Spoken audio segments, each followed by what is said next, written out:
Hi friends, আজ অনেক দিন পর আবার তোমাদের সামনে নিয়ে চলে এলাম একটা ট্যুর ব্লগ। তো ব্লগটা পুরো দেখবে, তবে পুরো ইনফরমেশনটা তোমরা পাবে। তো আমরা যাচ্ছি দীঘা। হ্যাঁ, আজকের ব্লগটা হতে চলেছে দুর্গাপুর টু দীঘা ট্যুর। তো আমরা দুর্গাপুরের সিটি সেন্টার থেকে রাত 8টার সময় বাস ধরেছিলাম। আমরা নাইট বাস করেছিলাম, কারণ নাইট বাসটা বেশি কমফোর্টেবল, আর বাসটা দেখতেই পাচ্ছ সিটগুলো খুব কমফোর্টেবল আর প্রাইসটাও অ্যাফোর্ডেবল। তো যেহেতু অত তাড়াতাড়ি বাসে চেপেছিলাম, তাই ডিনার তো করে চাপা সম্ভব না, কারণ কি সিটি সেন্টার বাস স্ট্যান্ড অব্দি আসতে আমাদের ঘরের থেকে 7টায় বেরোতে হয়েছিল। অত তাড়াতাড়ি ডিনার করলেও খিদে পেয়ে যাবে। তো তাই জন্য মাঝখানে এক জায়গায় ধাবাতে স্টপেজ দিয়েছিল। তো সেখানে নেমে আমরা কিছু খাওয়া দাওয়া করে নিয়েছিলাম। এটা হচ্ছে হাইওয়ে ধাবা। এখানে সব বাস, পুরী বাস, দীঘার বাস, সব বাস এখানেই স্টপেজ দেয়। দেখতেই পাচ্ছি তোমরা, লেখা আছে। যারা দুর্গাপুরে থাকো তাদের উদ্দেশ্যে বলছি, তোমাদের লোকাল এরিয়ায় যেরকম প্রাইস রেঞ্জ নেয় তার থেকে কিন্তু একটু বেশি হবে, যেহেতু এটা হাইওয়ে ধাবা। তো যাই হোক, কিন্তু ঠিক আছে, মোটামুটি খুব বেশি নয়। খাওয়া দাওয়া মোটামুটি। তো আমরা রুটি তরকারি নিয়েছিলাম, তো আমাদের হয়ে গেছিলো। আর রাতের টাইমে ট্যুর করতে যে কী ভালো লাগে, এই নিয়ে আমি মনে হয় 3-4বার রাতের ট্যুর করলাম। মানে যতবারই লংয়ে গেছি রাতের ট্যুরই বেশি করেছি। পুরী গেছিলাম তখনও করেছি, অনেক জায়গায় আমি গেছি, তো সেখানে আমি রাতেই ম্যাক্সিমাম ট্যুর করেছি। আর দুর্গাপুর থেকে দীঘার ডিস্টেন্স অনেকটাই, তাই জন্য রাতে বাসে গেছিলাম বলে খুব তাড়াতাড়ি আমরা পৌঁছে গেছিলাম। দিনে যেতে যে টাইমটা লাগে তার হাফ টাইমে আমরা পৌঁছে গেছিলাম, প্রায় 6 থেকে 7 ঘন্টার মধ্যে পৌঁছে গেছিলাম রাতে। বাসটা কিন্তু নর্মাল এসবিএসটিসি বাস ছিল, কোনো ভলভো বাস ছিল না, কিন্তু ওর ফেসিলিটিটা কিন্তু মোটামুটি ভলভো বাসের মধ্যেই ছিল। সিট দেখতে পাচ্ছ, নাইট লাইট আছে, প্রতিটা বোটের কাছে সুইচের ফ্যান আছে, লাইট আছে, পার্সোনাল লাইট আছে, ফ্যান আছে, ঠিক আছে, ক্যামেরা লাগানো আছে।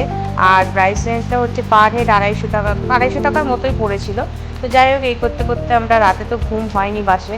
তো ভোরবেলা আমরা পৌঁছে গেলাম আমাদের যে রিসর্ট বুক করেছিলাম। আমি অনলাইনে বুক করেছিলাম এই রিসর্টটা।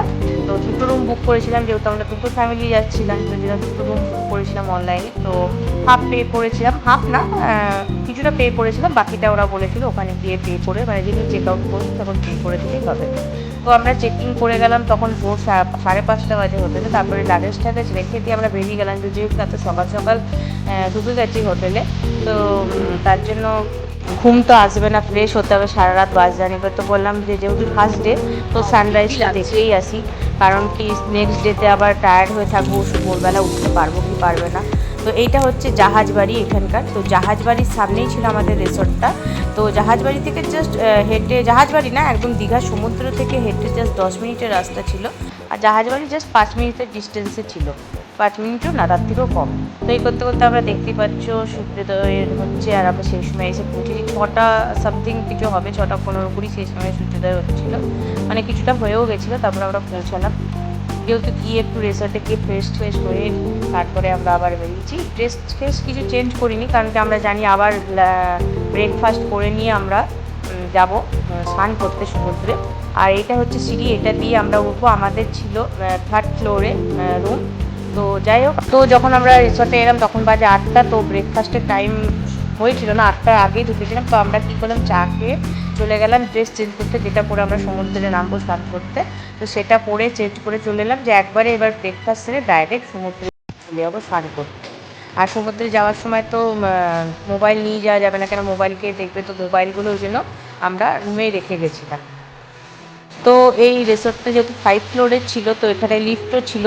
তো আমরা ভাবলাম যে অনেক বসে বসে একভাবে এসেছি, তাই সিঁড়ি দিয়ে উঠিয়ে, দেখতেই পাচ্ছি এখানে লিফট আছে। তো লিফটে আমরা চাপলাম না, আমরা সিঁড়ি দিয়ে উঠে গেলাম। তো ভালো লাগছিলো, যেহেতু একভাবে বাসে একটানা বসে বসে এসেছি।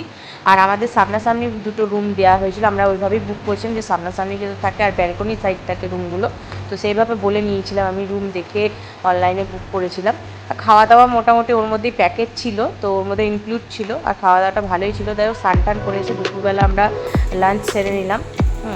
দুপুরের লাঞ্চে মাছ, ভাত, ডাল, তরকারি, চাটনি, পাঁপড় সবই ছিল, মোটামুটি ভালো। তো আজকের ব্লগটা এইটুকুই, নেক্সট ব্লগ আবার খুব তাড়াতাড়ি নিয়ে আসবো।